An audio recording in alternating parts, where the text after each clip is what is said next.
History के नए lecture के साथ मैं आप सभी के सामने फिर उपस्थित हो चुका हूं। अब आप भी कमेंट बॉक्स में अपनी उपस्थिति दर्ज कराइए।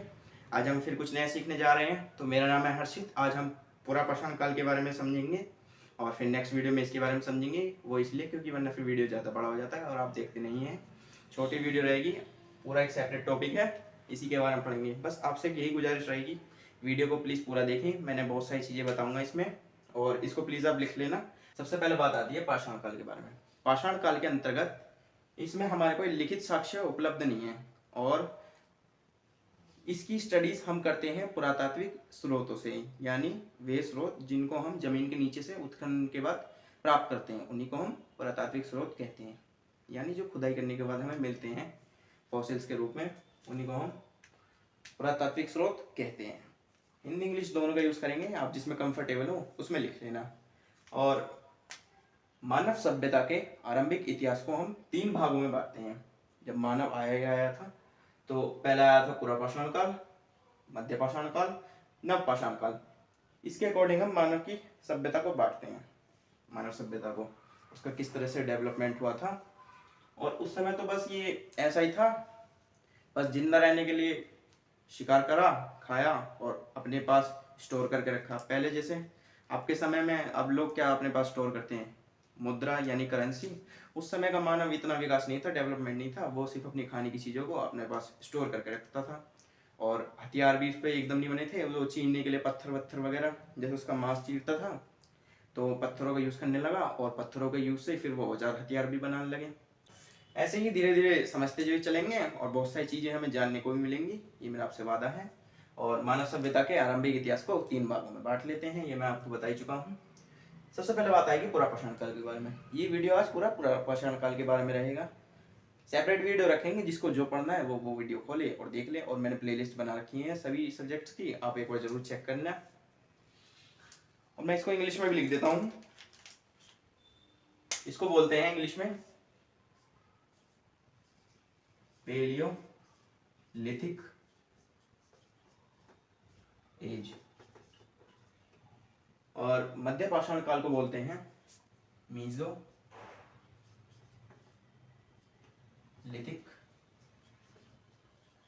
एज। आप भी प्लीज लिखते रहें और मीसो नहीं भी लिखना तो एक बार रिवीजन करें, फिर बाद में लिख लेना। और नियोलिथिक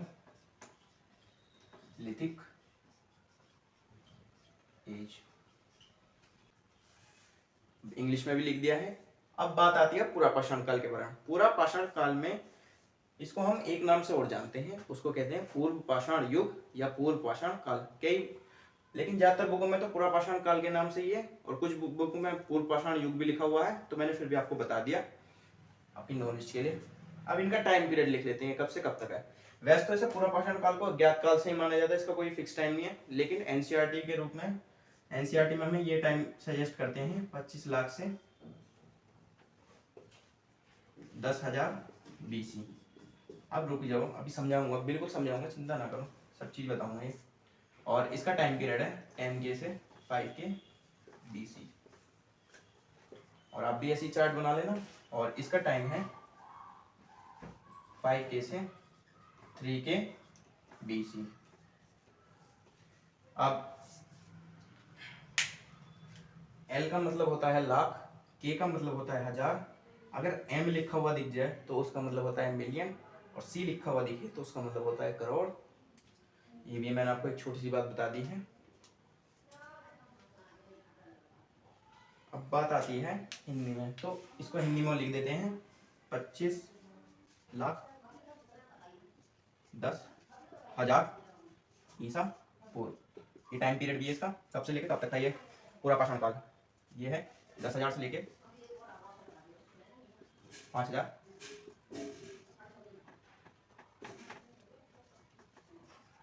ईसा पूर्व। आप इसे समझ गए होंगे, लिखने की जरूरत नहीं, चलिए फिर भी लिख देता हूँ। 5,000 से 3,000 ईसा पूर्व। टाइम पीरियड लिख लेना प्लीज, यही टाइम पीरियड भी पूछा जाता है कभी कभार। और अब बात आएगी पूरा पाषाण काल को 3 भागों में विभाजित किया जाता है, उसके बारे में भी लिख देता हूँ। लेकिन इस चार्ट को आप भी प्लीज बना लेना, क्योंकि आपको फिर पता रहेगी कि हमें पाषाण काल में क्या क्या पढ़ना है। इसको हम 3 भागों में बांटते हैं। सबसे पहला आता है निम्न पुरा पाषाण काल,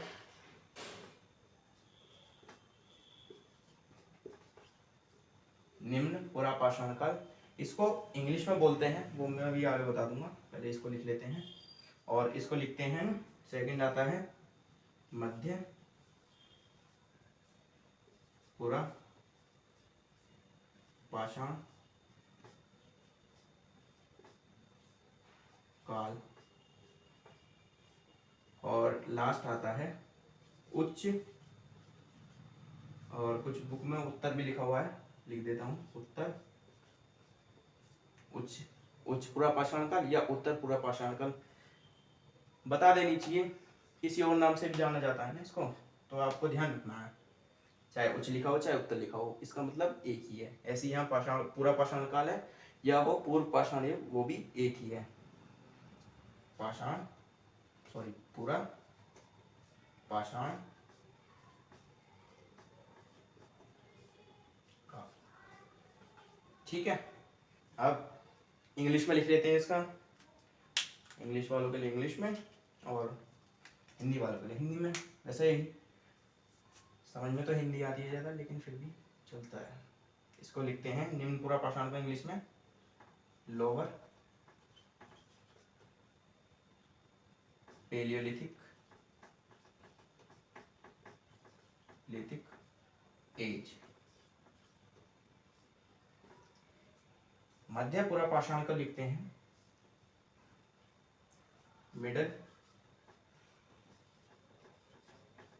पेलियोलिथिक एज, और इसको बोलते हैं अपर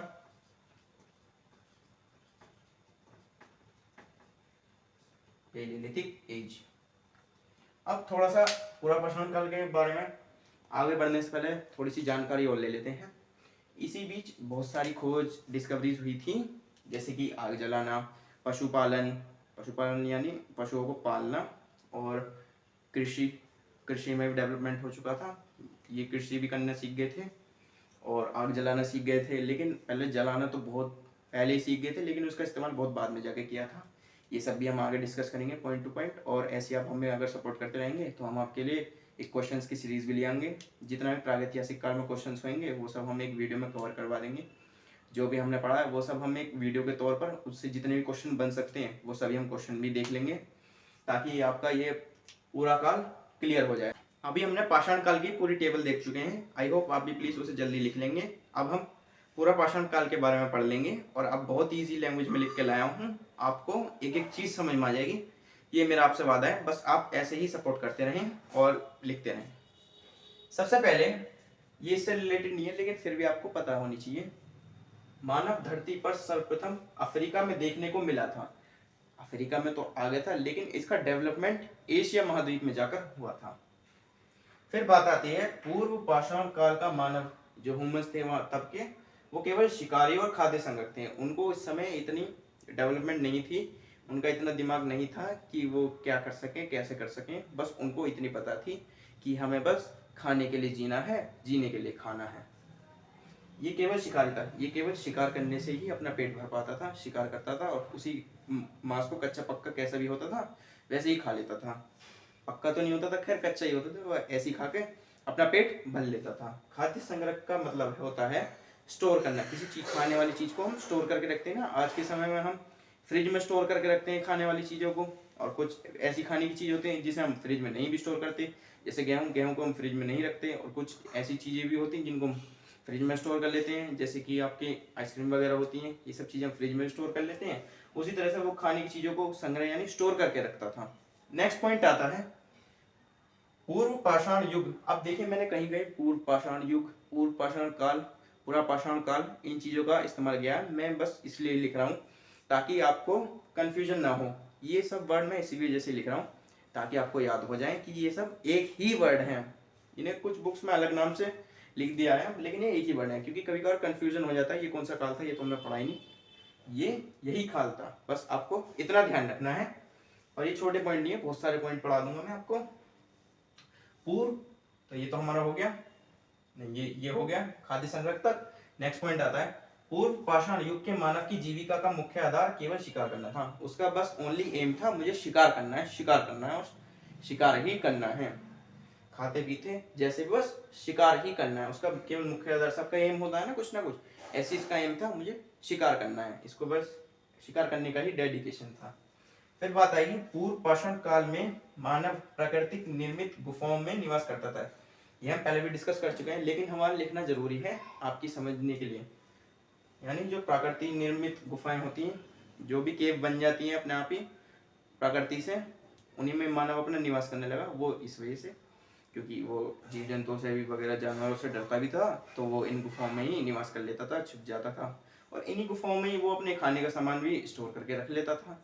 इतना समझ में आ गया। लेकिन अगर आपको ये नहीं समझ में आया, एक बार और स्किप कर लेना। वैसे तो मैं आपको दावे के साथ कह सकता हूँ क्योंकि मैं इतनी आसान भाषा में सिखाता हूँ, तो आपको एक बार में समझ में आ गया होगा।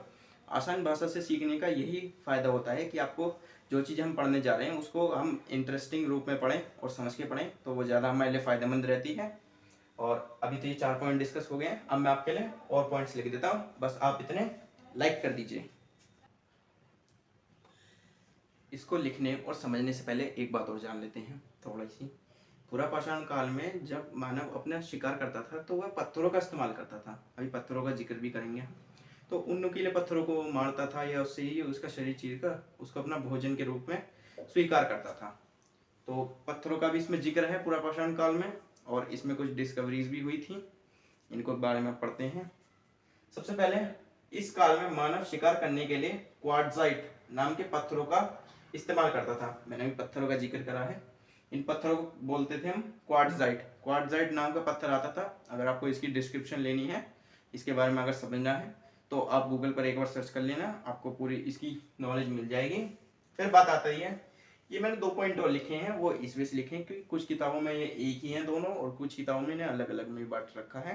तो ये हमारे मेन तो ये चीजें जो लिखे हैं, इनको एक बार डिस्कस कर लेते हैं। सबसे पहले इस काल के प्रमुख हथियार थे हैंड एक्स, मतलब इस जो बोलते नहीं है वुडन एक्स, जिससे लकड़ी कटती है एक्स से, उसमें हैंड एक्स होती थी, जिसमें लकड़ी तो होती नहीं थी, बस केवल वो पीछे से तो गोल होती थी और आगे से नुकीली होती थी। वो ऐसे करके मारते थे या उससे चीरते थे।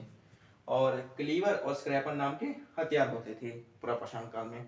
और यहाँ के लोग हस्तकुटार को कहते हैं हैंड एक्स, विदारणी तथा खंडक जिसको चौपाल बोलते हैं, जैसे औजारों का भी प्रयोग करते थे।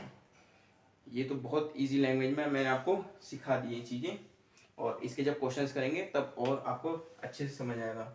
ऐसे ही इसको 1-2 बार और रिवीजन कर लेना, आपको सब चीज़ क्लियर हो जाएंगी A to Z। मैंने हर किताब में से आपके लिए सब पॉइंट छांट कर एक पॉइंट्स के रूप में बनाकर लिख दिए हैं, ताकि आपको पूरा पाषाण काल के बारे में पूरी नॉलेज मिल जाए। इस काल में आग का आविष्कार देखने को मिला था। इसी काल के अंतर्गत, पूरा पाषाण काल के अंतर्गत हमारी आग यानी फायर की डिस्कवरी हो चुकी थी। वो पत्थरों को रगड़ते थे, उससे ही आग उत्पन्न हुई थी। एंड लास्ट, ये इसका मतलब पूरा पाषाण काल का नहीं है, ये अभी फिलहाल हाल ही में चर्चित है। तो महाराष्ट्र का एक बोरी नामक स्थान है, वहां पर मिले अवशेषों से ऐसा माना जाता है कि इस धरती पर मनुष्य की उपस्थिति लगभग 14 लाख वर्ष पुरानी है। आज से 14 लाख वर्ष पुरानी है हमारी, मतलब आ चुके थे। बोरी नामक स्थान पर जो अवशेष मिले थे ना, जो भी एविडेंस जो फॉसिल्स के रूप में हमें मिले थे, उससे हमें ये पता लगाते हैं कि आज से पहले 14 लाख साल पहले मानव धरती पर आ चुके थे। तो आज के लिए फिलहाल इतना ही, मिलते हैं किसी नेक्स्ट वीडियो में। लेकिन आप बस, मेरा एक छोटा कर्तव्य था वो मैंने निभा दिया आपको कुछ सिखाकर। बस आप भी अपने छोटों में इस वीडियो को शेयर कीजिए, उन्हें भी कुछ नया सीखने को मिलेगा, ये मेरा वादा है। क्योंकि मैंने इतनी आसान लैंग्वेज में सिखाया कि छोटा बच्चा भी आराम से इन बातों को समझ सकता है। और नेक्स्ट वीडियो में हम पूरा एक सेपरेट वीडियो लाएंगे निम्न पूरा पाषाण काल के बारे में, फिर एक आएगा मध्य पूरा पाषाण, और एक उत्तर या उत्तरी पूरा पाषाण काल के बारे में। इनकी भी एक सेपरेट वीडियो रखेंगे। वह कारण इस वजह से, ताकि आपको जिस भी टॉपिक से अगर आपको दिक्कत होती है, कोई डाउट होता है, आप उसी टॉपिक को दोबारा देख सकते हैं। प्लेलिस्ट में सारे टॉपिक मिल जाएंगे। तो आज के लिए फिलहाल इतना ही, मिलते हैं किसी नेक्स्ट वीडियो में। Thank you so much for watching. Thank you.